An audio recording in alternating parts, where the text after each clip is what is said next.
Ma nishtana halayla hazeh. What was different about this year's Seder nights? We might have followed the same order, sang the same songs, eaten the same foods, but our Seders were different this year. There were many more strands of memory and emotion and kavanah, intention, around the table. All week, people were sharing with me that the words of the Haggadah felt relevant and that they were more meaningful than usual. As always, there was the communal memory of Yetziat Mitzrayim, the exodus from Egypt, which connected every single Seder table on the planet to each other. And there were the individual memories of family members no longer sitting with us at the table. And if we closed our eyes, we could feel their presence and maybe hear their voices. And many of us had moments when we were brought back to the Seders of our youth. And whether we had yellow flowers or ribbons or lemon peels or empty chairs or nothing tangible, we brought with us the hostages and their families. These exhausted and empty families who sat at Seders without knowing the fate of their loved ones. And we also brought an entire other group of people to our Seder tables because they are now embedded inside us, and they are now the part of our collective story. We brought with us the memory of those we never got the chance to know. The more than 350 mostly young people who were savagely murdered at the Nova Music Festival, the worst civilian massacre in Israel's history. And we brought with us the memories of the murdered kibbutzniks, from the babies to the older elderly. And we brought with us the memories of the fallen soldiers. We brought with us approximately 1,200 people murdered for being Jewish, for being Israeli, or both, and people of other nationalities who just happened to be in Israel on that day. The last time that we came together for Yizkor, we were only just beginning to understand the magnitude of this horror because we woke up to the news that morning. It was our Shmini Atzeret on October 7th, 2023. And many of us were in this room. And that's why our Seder was different this year. It was different because the story of the Jewish people is different. A new chapter that we did not want was added to our story. B'chol dor vador omdim aleinu lechalotenu. In every generation they tried to annihilate us is now. And we're holding the emotions of grief and pain and fear and that question, that huge question of, how is this happening? But I know that we're going to survive, and we're going to thrive, and we are going to come back stronger. We know how to do that. In my preparation for and during this holiday, I have held Eliyahu Hanavi, Elijah the prophet, very close. And I've been thinking about him and speaking about him frequently. This morning, I want to focus on the physical act of opening the door for Elijah. At the Seder, someone gets up from the table and opens a door. Front door, side door, back door, apartment door, balcony door. Someone opens a door. And what happens when we open a door? Usually, unless it's an Amazon package, someone goes in or someone goes out.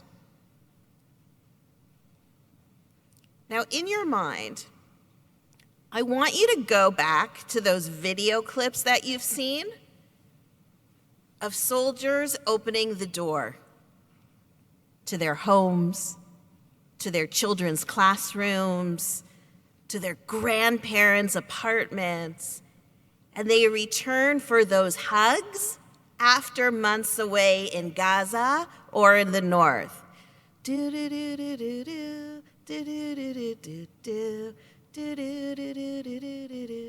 That's usually the soundtrack to those videos. See the joy at that moment of the first contact, eye contact, or hug. Now let's visualize a door that represents a very different scenario. Standing behind that door are people looking out the peephole, waiting for reunification. These are hostages and hostage families, and those that are so eager to walk through the first door that I described. If we can visualize a door that brings unexpected good news, then we can also see the soldiers whose role it is in the IDF to knock on doors and share the terrible news that their loved one died in combat or in action. On our Beth Tzedec Israel mission, we met a man who did that over and over and over again. I truly believe that Eliyahu, that Elijah, lingers at all three of these doors. He offers a small push for the hug, and he holds up the bereft and the bereaved. If we're here in Shul today for Yizkor, then we have literally or metaphorically opened that third door. Some of us multiple times, to the reality that people we love, people in our family, people that might have driven us crazy, are not coming back. This morning, I invite you to take a page from the Haggadah and to remember to continue to tell their stories. Magid, the storytelling section of the Haggadah, is the heart of the Seder. In fact, the Haggadah teaches us that the more expansive a person is in recounting the story of departing Egypt, hareze meshubach, it is more praiseworthy. Share the Magid. Share the stories of their lives. And if you feel like you don't know enough about their stories, see if you can find out clues from other people who knew them.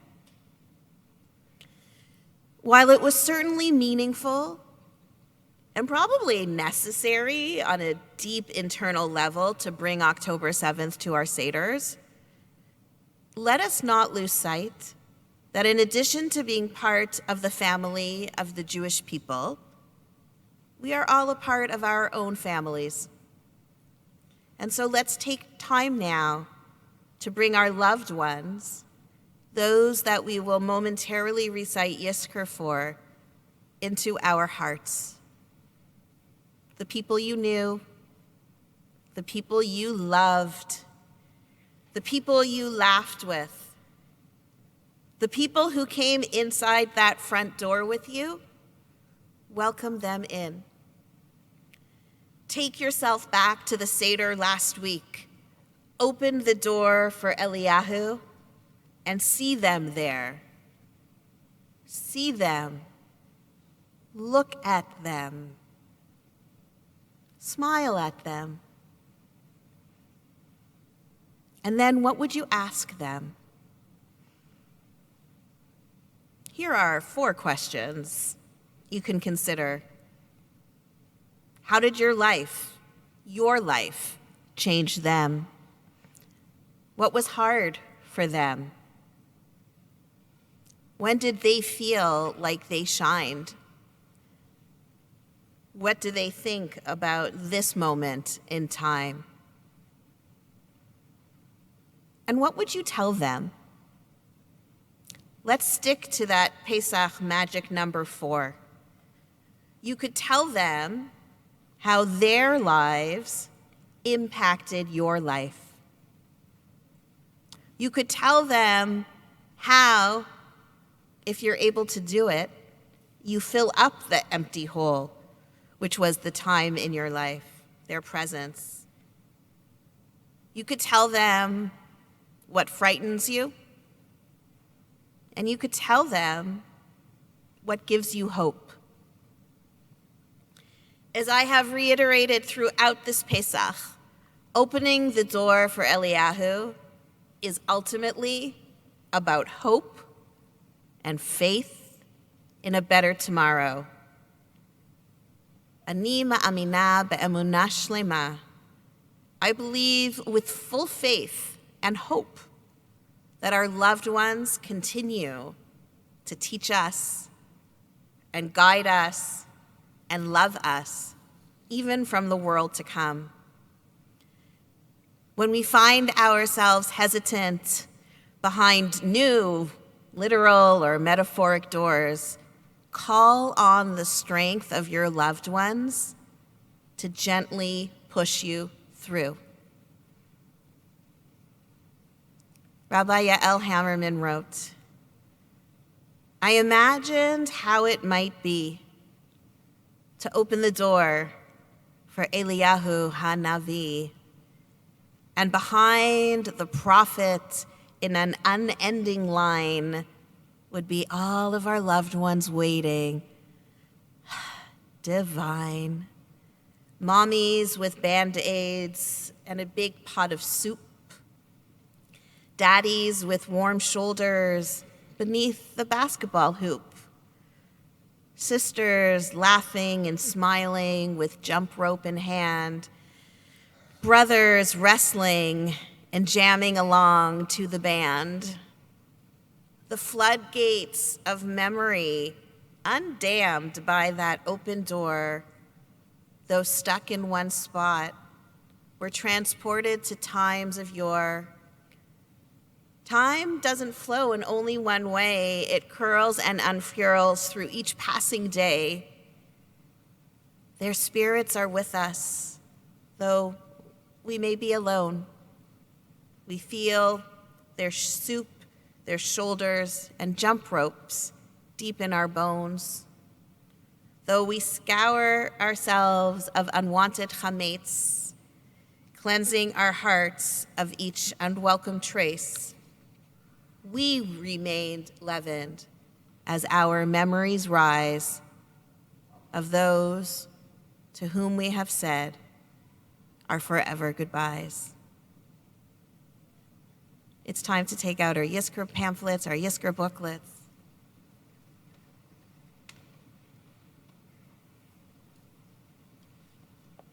and turn to page 8.